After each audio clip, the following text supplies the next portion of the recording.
कटने देऊंगा मैं कामा की डिटेल। रोटी बाजरे की खाइए कत्ती कच्च टिंडी गेल।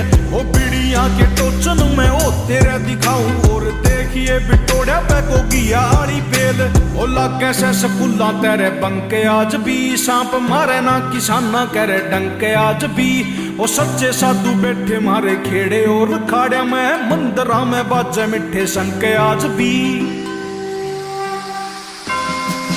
तेरे पक्का मुंह में पानी आवेगा सर